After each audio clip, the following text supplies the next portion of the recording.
We don't just list homes, we launch them like a product or like a really exciting new thing that you want to do. I'm Linda Burtch. I am the team lead and owner of ABODEslc. This is Liz Leonard. She and I are your listing team and your listing specialists here at ABODEslc. Liz, tell us a little bit about how we create a buzz and what we do to really sell all of our listings at top dollar. Yeah.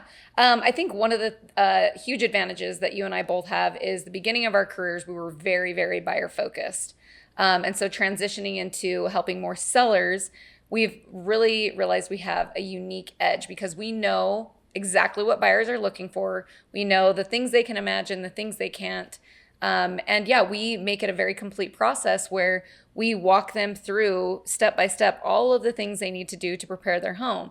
I always kind of joke around with clients. This is like the beauty pageant. Like you have to be the prettiest girl at the beauty pageant. And in today's market, you also have to be a little bit lower priced than some of the other ones to get noticed and actually sell your property. Yeah, I mean, we look at some market data currently in the market. We see homes that could be sitting 60, 70, 80, 90, 120 days, right? And our average time on market is still like 40 days. And that's with a combination of homes selling in one weekend and homes maybe sitting a little bit longer for whatever reason, sometimes due to our sellers choosing a specific price point or maybe due to the uniqueness of the home itself. Yeah, I think generally it's the uniqueness of the home itself. You know, sometimes we have one that's in a specific location that might be a little bit more of a challenging sell, or it's a really small house, things like that. Because generally speaking, it's one thing that I talk about a lot as I go, we're smart, we're educated, we're experienced, and we've also gotten lucky in a way that like our clients really listen to us and do what we say, because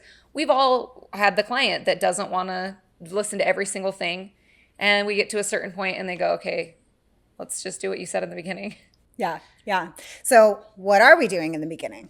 One of the biggest things we do is, like I said, we hire a professional stager to come in and actually give us the rundown of exactly what needs to be done.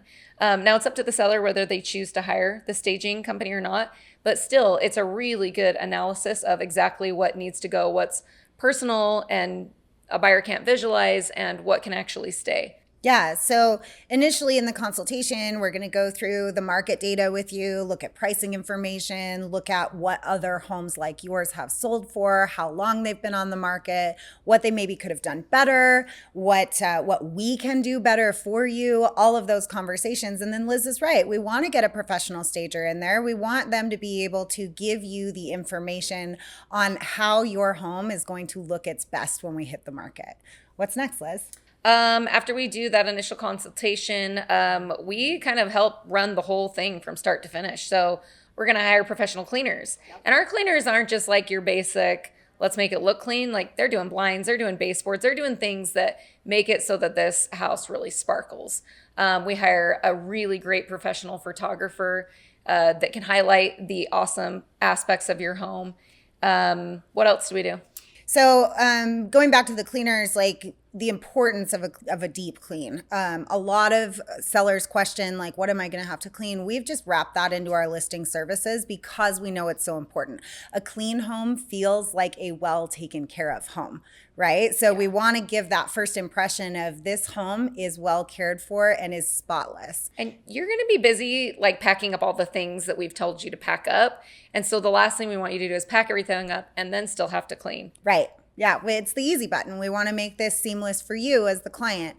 One of the other things that we really take the time to do is understand why you fell in love with your home. Chances are the buyer for your home is going to feel exactly like you did when you bought your home. So we really want to understand everything that's special about your home so that we can showcase it in social media videos, in all of our marketing and exposure, so that your home is in the best light when it's on the market. Yeah. Isn't it wild how often the sellers and buyers are so similar that are buying each other's homes? It's like uncanny. Like the people really truly do fall in love with something for the same reasons, and it's often the same type of people that fall in love with those types of themes. Yeah, for sure. Yeah. So we do, that's the pre-listing. So let's chat about your home is ready to go on the market. What happens next? Oftentimes we do what's called a grand open house strategy. And that is going to be dependent on the type of property that you have and what your situation is. Oftentimes, if we can hold off showings, and honestly, we're getting things ready still at this point anyways, but we usually will hold off showings until maybe a Friday or a Saturday so that the listing hits the market in the middle of the week, has plenty of time to syndicate to all of the websites. And then we get enough people through there that first weekend that it creates an auction-like environment. So when people are coming through, they're saying, oh, wow, there's actually a lot of interest in this property. I shouldn't wait to write an offer. I shouldn't lowball an offer. Like, I should come in strong. And we've had a lot of success in using that strategy with a lot of our clients to get them the best offer and get it to them quick so that they can move on with their next steps. Yeah. Another really important piece of our marketing is we are Homes.com premier agents. So a lot of our listings are syndicated nationally and get more exposure than most listings. Now, what we know about selling homes is that you have to sell a home twice, right? You have to sell it once online. The statistics are kind of staggering. It's like over 90% of buyers find their home online first, right? So you sell it to them online, and so your agent's online exposure is going to be critical to your success in selling your home. And then the second thing we know is that you have to sell it again in person, and that's why all the listing preparation, all of the cleaning, all of the strategic showings, we want to make sure that when people fall in love with your house online, they fall just as in love with your house in person. Yeah, absolutely. And another big thing that we prep our sellers for is showing feedback. We always remind them that, we're going to do our best that we can to prepare them for anything that might happen out there. And that also sometimes we're going to get showing feedback that maybe we didn't get the price right. Maybe there's something that changed in the house. Gosh, I know we've ran into situations where like a smoke detector's beeping, or there's a gas leak smell, or just funny things like that we have to really quickly pivot. Or something that we didn't even know was going to be an issue. Yeah. Yeah, maybe there's a smell that somebody didn't know about that we didn't catch, the seller obviously didn't catch. And the feedback is important so that we can pivot, correct it, and make sure that moving forward, it's no longer an issue.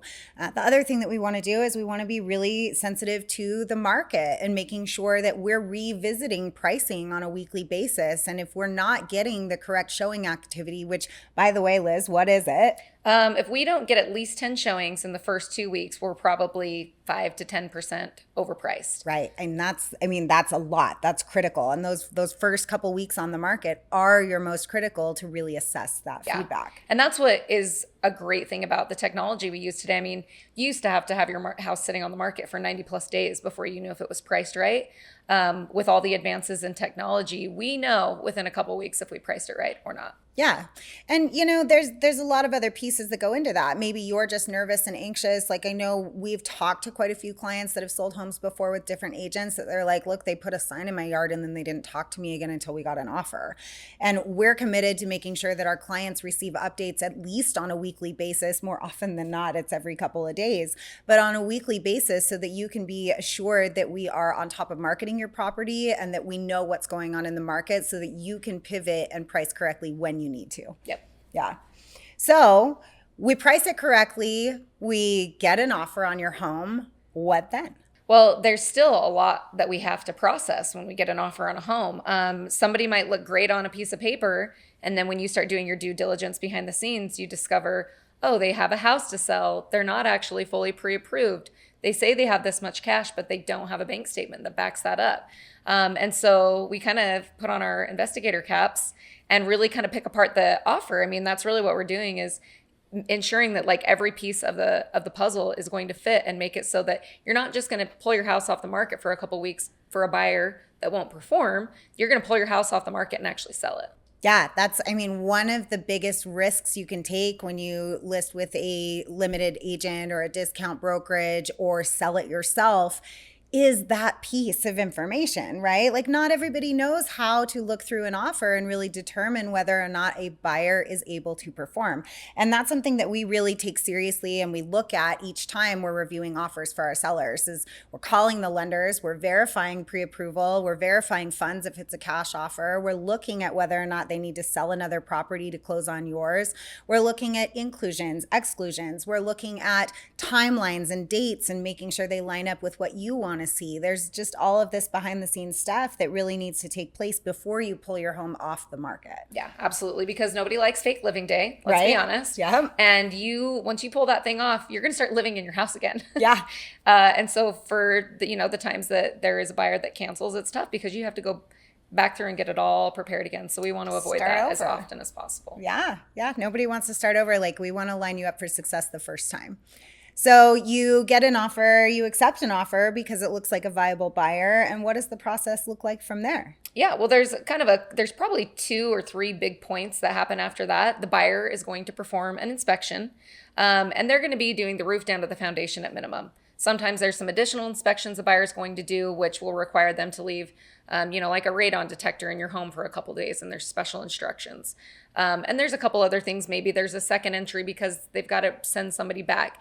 And so again, like, we want your house to be in a presentable way, but it's not as much as like fake living day when you first are, showing your house. You don't exist. You don't live there. Yeah. You can relax a little bit. Obviously, we still want to keep it, clean and tidy. And we still want to make sure that the buyers feel like they're purchasing the home that they first fell in love with when they walked in.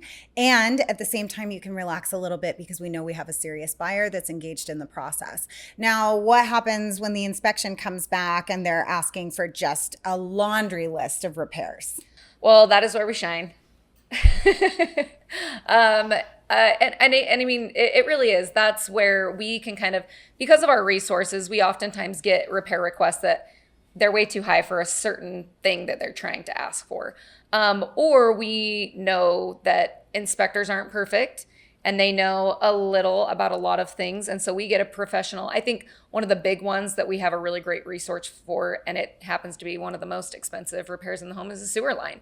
Yeah. We often get, people that have issues with sewer lines. We have somebody that we've worked with for a very long time, very trustworthy, that's very transparent. And so we can say, hey, sometimes we have our seller pay for an additional inspection on that so we can get a second opinion and say, we're not doing the sewer line because it's expensive and it doesn't need to be done. I mean, I'd pay $300 to save $20,000. Yeah, absolutely. Every day of the week. I mean, I just did this on my own personal house. A buyer thought we needed an $8,000 repair. I spent an extra $300 and found out I didn't need an $8,000 repair. Right. So that's really our goal is as your agent, we want you to feel and see that we have your back every step of the way. And that's part of that is making sure that repairs that you're requested as the seller are verified and actually necessary. Yeah. And also just giving education that some of the things that a buyer will ask for will be covered by a home warranty. Yeah. So sometimes we get requests that for a water heater that's kind of old, but it's working just fine. Well, we're not going to repair that or do anything with it because we're paying for a home warranty for you. Yeah. So, yeah. And then after the inspection, one of the things that's really not as big of a deal is when the appraiser comes in. I mean, they're usually in the house, I don't know, 15 minutes maybe? Yeah. You're like, are you sure that's all you had to do? Yeah, like, did you see everything? Yeah. They measure, they take a few photos. I mean, at this point, they've already done a lot of background work. On knowing what they're looking for in the home, and they're just kind of verifying that it is what they thought it was. Yeah. And then after the appraisal, I think the last big hurdle is really just that final walkthrough with the buyers. Yeah. So final walkthrough, pretty basic. They want to just come through and verify that the home is still in the condition that they offered to purchase it in, which of course it is. And then we go ahead and set up your closing. Now, closing on the seller side, a little bit more of a seamless process. You're really only signing maybe a handful of documents. It takes about half the time or less than actually purchasing your home.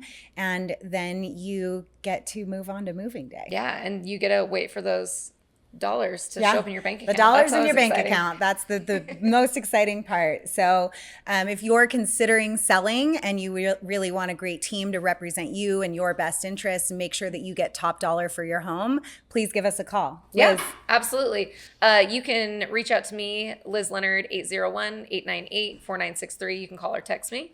Or you can call me, Linda Burtch, 801-808-2455.